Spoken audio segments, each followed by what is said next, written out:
congratulations, we reached 2,000 subscribers. I say we because like I couldn't do this without y'all, man. You know, no cap, couldn't do this without y'all. I do this for you guys because, you know, when I first started out editing music videos, there was like 2 or 3 creators that were creating stuff that I was interested in. And so long story short, there wasn't a whole lot of creators creating stuff about editing music videos, about directing music videos, some of the dialogue that happens between like the director and the artist or producer prior to going into production and stuff like that. And so a lot of that workflow I just kind of had to figure out on my own. And so goal number 1 for this channel was to share with you guys my experience in learning how to create music videos. And that's all I've done thus far, hopefully anyway. Hopefully I've been able to share my experience with you guys so that you guys can, you know, gather information from it, gather data from it, and hopefully either implement it into your workflow or figure out stuff that I'm doing that you know that you're not going to implement into your workflow. And I mean, in either case, it's still helping you out, right? If you can see somebody else something that you know you're not going to do, in effect, that's kind of helping you out low key. You feel what I'm saying? So yeah, man, to my returning subscribers, I appreciate the support. If you're brand new here, that's what we talk about. We typically talk about music video content.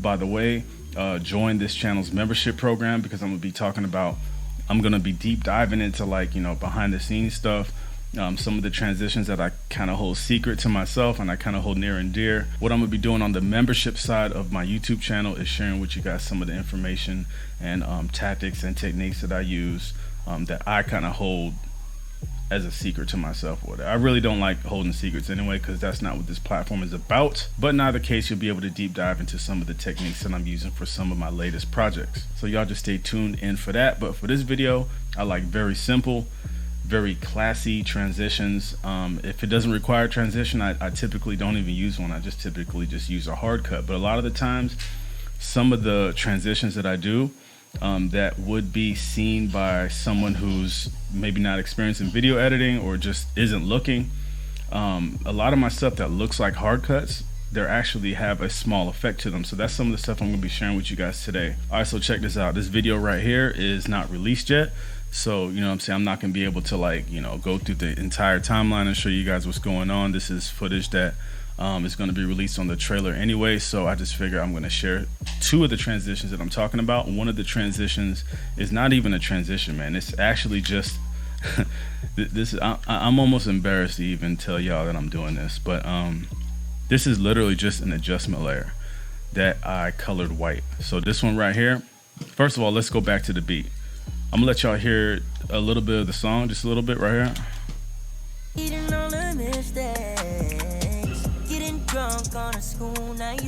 All right, so obviously you guys could hear the snare or the you know, the bass, and you can hear the beat, right? You can hear the snare or whatever it is. So you can see that in the waveforms as well, right about here and here. You guys can see where it kind of peaks out at the top. And so what I do typically to make the hard cut, specifically on songs like this, to make the hard cut seem like just a little bit more dynamic and more interesting, is, like I said, man, I just add in about 3 frames of white footage or a white adjustment layer.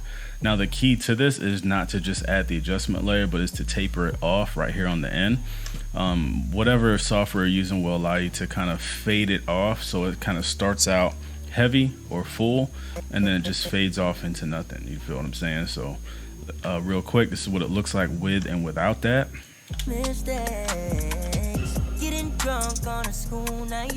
And this is what it looks like without those adjustment layers. So it just adds, like I said, man, it just adds a little bit of interest into the actual cut.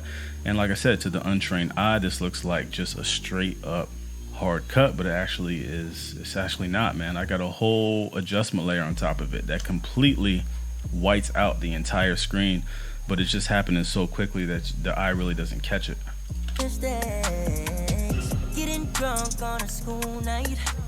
Cool effect, man.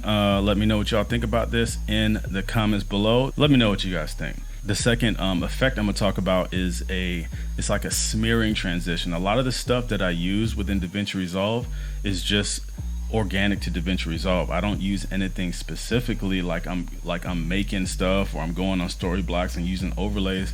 Like I said, I like to keep it simple most of the time. So right here on this song, the artist is talking about getting drunk, or he's talking about a girl getting drunk. So I'm gonna let y'all hear it real quick. Getting drunk on a school night. Right, so you guys hear that? Getting drunk on a school night.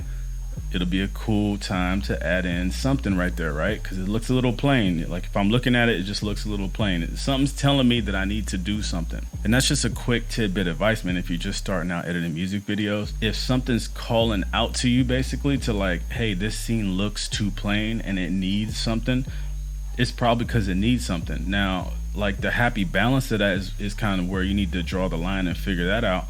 But most of the time it's less is more. Here we go right here, look. Getting drunk on a school night. So what I'm gonna do is I'm gonna add in what's called a smear. And so what I'm gonna do right here is basically duplicate. Why can't I say duplicate here? So what I'm gonna do right here is copy this clip, man. Look, on Davinci Resolve, you hold down Alt, click on the clip, and then go up. You feel what I'm saying? So boom.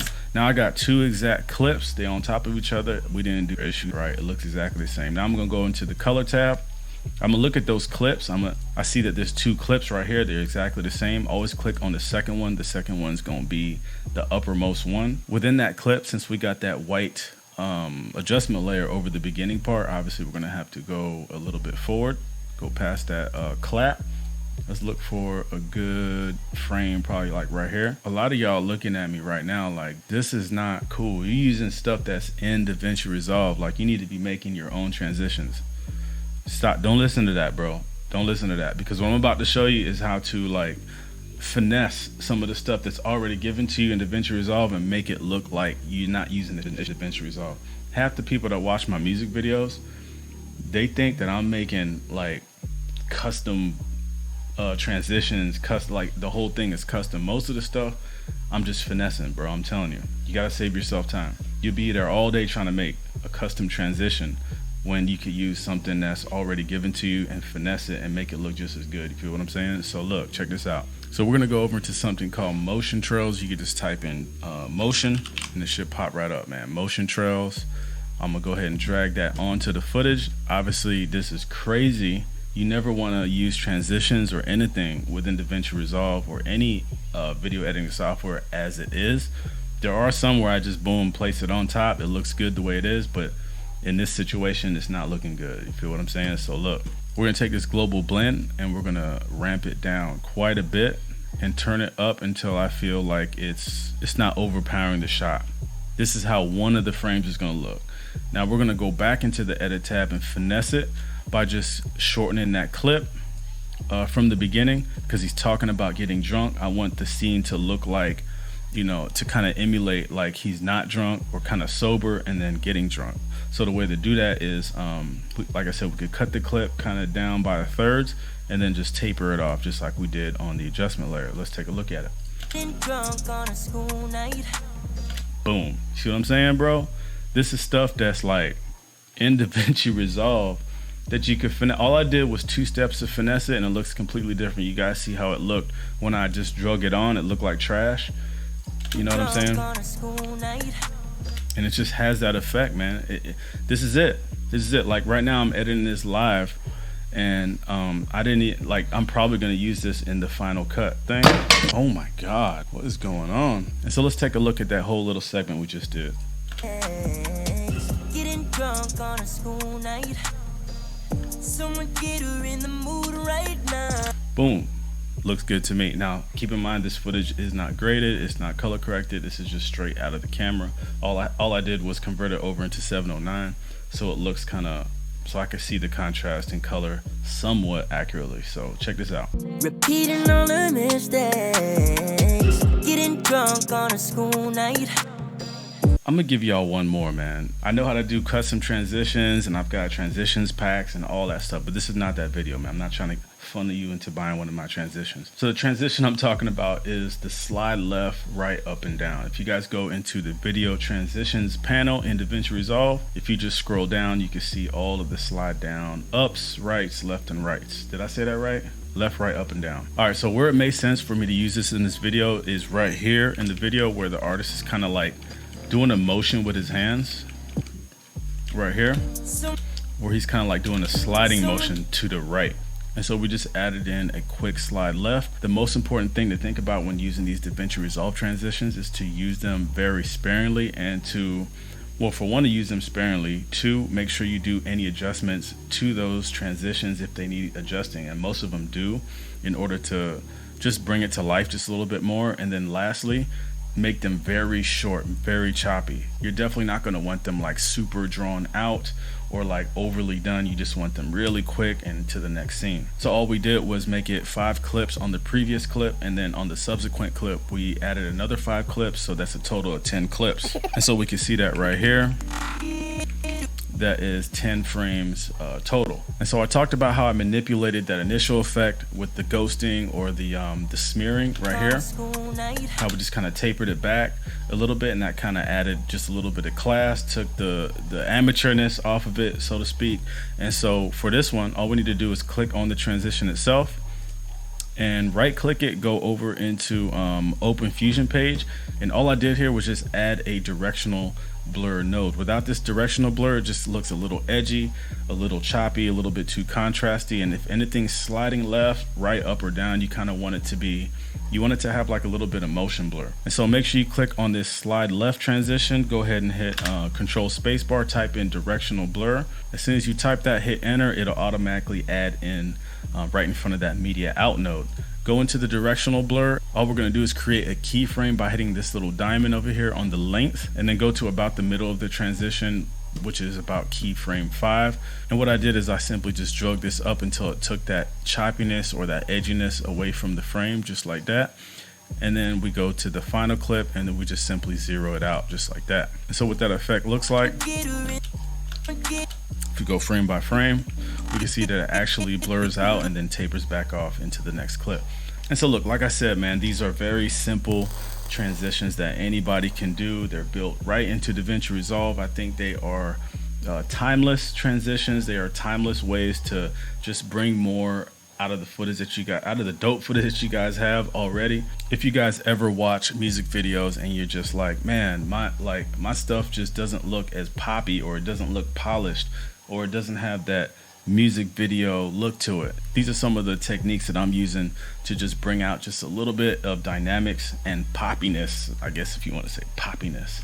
Just adding a little bit of uniqueness to the project as a whole, but at the same time still keeping it classy and timeless. Look, man, if you guys have any questions on what we just went over, if I went over it too fast, or if I wasn't explaining something correctly, need me to kind of clarify, hit me up on Instagram, man. I answer back all of my DMs. So I'll be more than glad to kind of deep dive into some of the stuff that I was talking about in this video specifically. If you like content like this, make sure you check out some of the other videos on this channel. I go over just like small tidbit tips and tricks I learned along the way. I'm by no means a professional, big crew, big film crew, 25 people on set.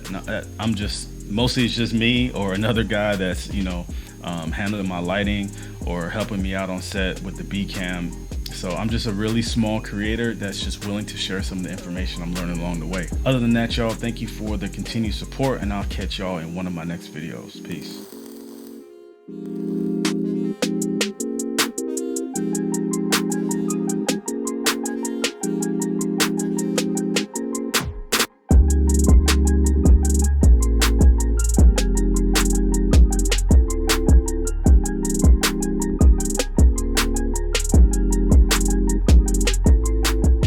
If y'all got anything useful out of this video, don't forget to show me that appreciation by hitting that like button down below. It helps the channel more than you guys could imagine. Also too, guys, don't forget to check out my reframing template. It allows you to be able to keyframe better, reframe your shots, and post a whole lot better. You can check that out in the description below, especially now if you're shooting in 4K or 6K, if you have the Pocket 6K, or any K for that matter, higher than 1080 if you're editing in a 1080 timeline. We all know how that affords you the option to be able to punch in to simulate another camera angle. Now, obviously, if you're anything like me and you use your rule of thirds that's built into your camera while you're recording footage, that's all fine and dandy. But when it comes to actually reframing or keyframing in post, or making sure graphics are centered, or whatever the case may be, when it comes to being able to make sure things in the frame are where they need to be, this reframing template is all you need. All you do is click and drag this PNG over your video file, and now you're able to go ahead and reframe your shot exactly the way you want it. Anyways, guys, that's all for this video. I appreciate y'all checking this out, and I hope to see you in one of my next ones. Peace. Peace.